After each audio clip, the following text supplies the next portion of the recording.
Ya, selamat datang kembali di channel YouTube saya. Semoga kawan-kawan yang menyaksikan video ini masih dalam keadaan sehat, meskipun di tengah situasi yang dipaksakan untuk kita menjalani kehidupan yang new normal. Aslinya mah New Orba. Kali ini saya akan membahas tentang dunia perkalungan atau kalung-kalungan antivirus corona yang merupakan hasil penemuan dari Badan Penelitian dan Pengembangan Pertanian atau Balitbangtan dari Kementerian Pertanian Republik Indonesia. Nah, kenapa kemudian saya tertarik membahas kalung-kalungan ini? Karena kalung ini bikin heboh dan bagi saya pribadi terkesan mubazir. Nah, namun sebelum itu hari ini sebenarnya saya sekaligus sedang menguji coba kembali beberapa alat-alat podcast dari Gelap Terang Project yang sebenarnya sudah jarang digunakan karena akhir-akhir ini Gelap Terang Project jadi jarang take video di dalam studio dan lebih banyak di luar, sehingga menggunakan alat-alat yang sekiranya jauh lebih mudah lah kalau dipakai untuk take video di luar studio. Makanya biar gak mubazir dan studio ini tidak jadi sarang laba-laba, makanya saya coba ya meluapkan emosi saya lah, meluapkan kemumetan saya ini, sekaligus nyoba-nyoba audionya seperti apa. Nanti semoga audionya jauh lebih baik dari sebelum-sebelumnya. Nah,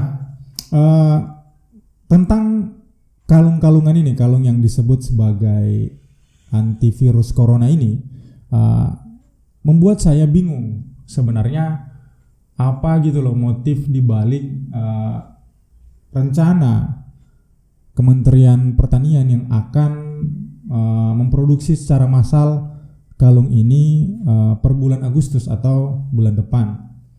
Karena kalau dilihat di tengah situasi yang virus COVID-19 ini belum selesai atau belum berhasil dikendalikan oleh negara, itu kalung ini sebenarnya uji cobanya ketika dilakukan riset dulu, penelitian dulu, itu bukan secara spesifik ke virus corona jenis COVID-19 ini, melainkan ke baru sampai pada pengujian ke in vitro virus influenza, terus ada beta corona, dan terakhir gamma corona. Jadi sebenarnya belum diujikan ke COVID-19, sedangkan yang saat ini berbahaya adalah COVID-19. Jadi itu yang saya bilang di awal tadi sebagai sesuatu yang mubazir gitu loh. Karena kalau kita lihat ya, bahan dasarnya itu kan dari kayu putih. Sebenarnya kalau dengan bahan yang sama sudah ada minyak telon cap kayu putih gitu, caplang cap kayu putih. Nah, sebenarnya kan sudah ada gitu loh kan, daripada kita beli kalung ini yang nggak tahu nantinya harganya seperti apa. Karena sejak COVID ini saya agak trauma gitu dengan terobosan-terobosan dari negara, kayak misalnya rapid test itu yang mahalnya kan. Jadi saya juga trauma kalau seandainya kalung ini diproduksi secara massal gitu. Takutnya harganya semakin mahal, harganya tinggi gitu. Jadi kembali lagi, sebenarnya kan mubazir kan kalau seandainya bahannya ternyata sama dan belum pernah diujikan ke atau belum diujikan ke virus corona jenis COVID-19 ini atau SARS-CoV-2. Nah, itu ya, saya sebenarnya mengutip pernyataan itu dari Dr. Ingrid Tania, yang merupakan Ketua Umum Perkumpulan Dokter Pengembang Obat Tradisional dan Jamu Indonesia.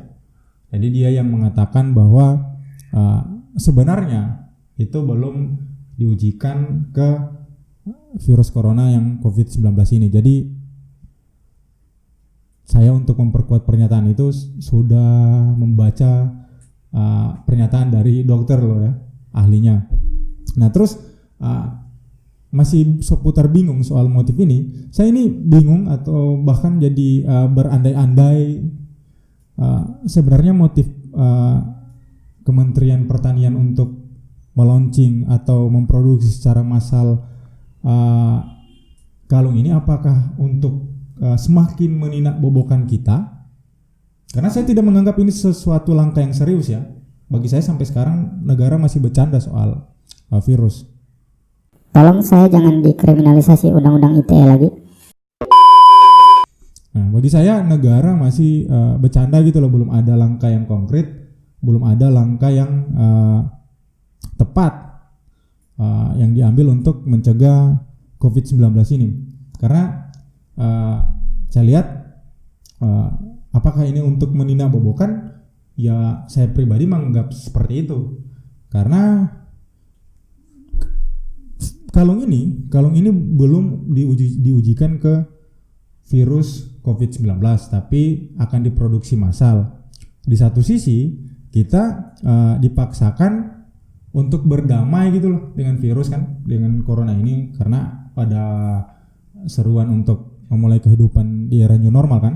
Jadi bagi saya, apakah ini memang motifnya untuk menindakbobokan, meyakinkan masyarakat untuk menyongsong new normal ini? Tapi kan pertanyaannya, apakah kita sudah mampu berdamai? Apakah kita sudah bisa berdamai dengan virus yang sudah memakan korban lebih dari 3.000 nyawa manusia ini? Karena kalau kita lihat data dari Kawal COVID di Instagram ya dan website mereka, jumlah kasus COVID-19 di Indonesia ini per tanggal 4 Juli kemarin itu bertambah 1.447 kasus, sehingga totalnya menjadi 62.142 kasus. Sedangkan korban yang meninggal itu per 4 Juli kemarin juga ketambahan 53 orang menjadi 3.089. Artinya meskipun coba dipaksakan kita untuk menyongsong kehidupan new normal, tapi kasus ini atau virus ini belum berhasil kita kendalikan gitu loh. Jadi apa coba manfaat dari kalung ini diproduksi secara massal? Kalau memang kalung ini sudah melalui kajian ilmiah atau riset-riset yang valid bahwa ini bisa mencegah virus corona jenis COVID-19 ini, ya tidak masalah. Tapi masalahnya kan belum diuji coba ke situ. Jadi apa gunanya? Sedangkan kita punya minyak kayu putih. Nah, terus kalau seandainya benar motif dari produksi kalung ini adalah untuk sebagai langkah dari negara menseriusi atau tampak serius mencegah penyebar luasan virus corona ini atau COVID-19 ini, sebenarnya ya dengan melahirkan kebijakan-kebijakan yang jelas gitu loh. Jangan jelas. Karena kalau kita lihat ya, saya pribadi melihat sampai saat ini malah lebih banyak bercandanya gitu. Lebih banyak bercandanya negara dalam hal menghadapi virus corona ini. Misalnya dulu ada bercandaan bahwa kita sudah kebal lalu kemudian corona sulit untuk masuk ke Indonesia karena izinnya sulit lah. Terus di sini tidak sesuai dengan iklim tropis lah atau apalah, bahkan ada tentara Allah. Nah ini kan aneh gitu kan. Ini saya bilang aneh karena keluar dari pejabat negara. Itu loh yang sampai saya bilang ini negara sampai sekarang belum menunjukkan keseriusannya.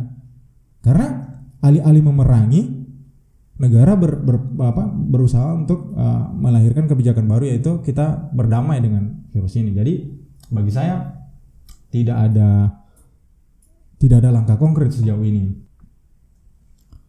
Terus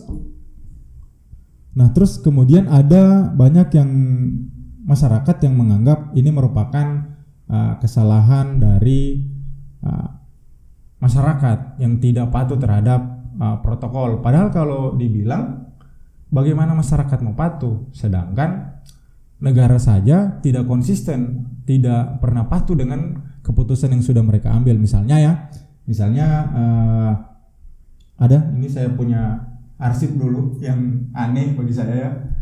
Dulu kalau kita ingat ya, menjelang Lebaran itu Presiden mengatakan pulang kampung itu berbeda dengan mudik. Terus sedangkan Menteri Perhubungan itu mengatakan ya itu sama aja. Ini loh, dari dua orang yang satu lingkaran kok masih beda. Jadi kan sebenarnya yang tidak patuh siapa? Masyarakat tidak patuh protokol atau negara yang tidak patuh dengan kebijakan mereka sendiri. Aneh gitu. Nah terus Presiden mengatakan sekali lagi tidak ada mudik. Menhub malah ngomong mulai besok semua boleh jalan, artinya kendaraan bisa beroperasi lagi. Jadi artinya kan kita bingung gitu kan. Apalagi teman-teman lihat ketika kemarin ternyata mudik secara sembunyi-sembunyi, bahkan ada yang surat jalannya itu melalui penyogokan atau dijual belikan di situs-situs perbelanjaan online kan. Jadi kan anggapan bahwa masyarakat yang tidak patuh itu bagi saya terlalu tendensius gitu loh. Padahal sebenarnya negara juga tidak konsisten. Bagaimana rakyatnya mau konsisten sedangkan orang yang mengatur atau yang bahkan punya kuasa yang mengendalikan kehidupan kita dikendalikan loh ya, sampai saat ini kita dikendalikan, bagi saya dikendalikan, itu tidak konsisten. Makanya saya dan sepakat dengan pernyataan Dandi Laksono ketika dia bilang dalam menghadapi wabah ini ada dua jenis pemimpin.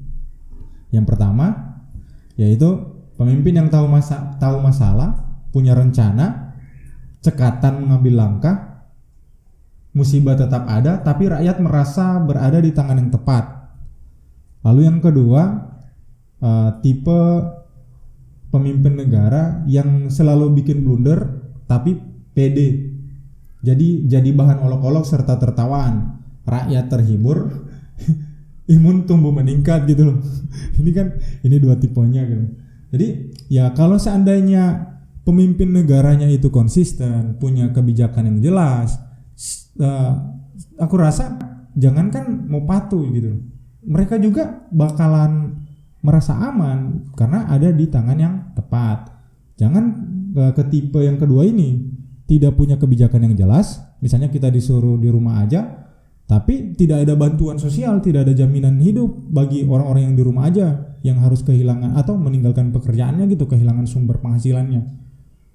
Artinya oke lah kita boleh di rumah aja, tapi kalau nggak ada tanggung jawab dari negara untuk misalnya memberikan kita jaminan hidup, ngapain kita di rumah? Mati konyol kan? Nah itu sih makanya aku sepakat banget dengan cuitan dari Dandi Laksono ini. Ada dua tipe pemimpin dalam hal menghadapi wabah. Nah terus yang selanjutnya kembali ke Kementerian Pertanian. Kenapa gitu loh Kementerian Pertanian malah tiba-tiba menggegerkan kita dengan kebijakan atau dengan terobosan kalung anti virus corona ini? Kenapa tidak dengan kalung anti penggusuran atau perampasan lahan petani? Karena ini kan Pak Menteri Pertanian ini kan ngurusin bagaimana memastikan pertanian berjalan lancar, terus bagaimana petani bisa hidup, bisa sejahtera. Harusnya kalau memang Pak Menteri Pertanian ingin merebut hati masyarakat, dalam hal ini petani, tidak usah jauh-jauh, tidak usah bikin kalung anti virus corona. Pikirin aja nasib petani ini. Jamin mereka untuk lahannya tidak dirampas, pasti akan diacungi jempol. Bukan dengan bikin kalung antivirus corona ini supaya diakui bekerja gitu loh. Karena ya oke lah, saya kasih contoh dua lokasi aja lah. Misalnya di Kendeng dan Kulon Progo. itu kan jelas ya, petani harus terpaksa kehilangan lahan pertaniannya demi kepentingan apa? Kepentingan bandara dan semen. Jadi kan seharusnya bikin program-program yang seperti itulah, jangan malah membiarkan atau bahkan tidak melahirkan kebijakan-kebijakan yang bisa membuat petani aman. Misalnya tidak ditembak mati ketika mempertahankan lahannya dan lain-lain. Seperti itulah. Itu saja tanggapan saya tentang dunia perkalung-kalungan ini. Karena kalau saya lama-lama di studio ini juga kepanasan gitu loh, keringatan, karena satu kelemahan dari studio ini belum ada AC-nya, jadi masih ya mengandalkan angin secara langsung dari jendela. Oke, itu dari saya. Hati-hati, kurang dari 2 minggu lagi akan ada perkumpulan atau sidang persekutuan jahat dari orang-orang yang akan menyengsarakan rakyat. Waspadalah.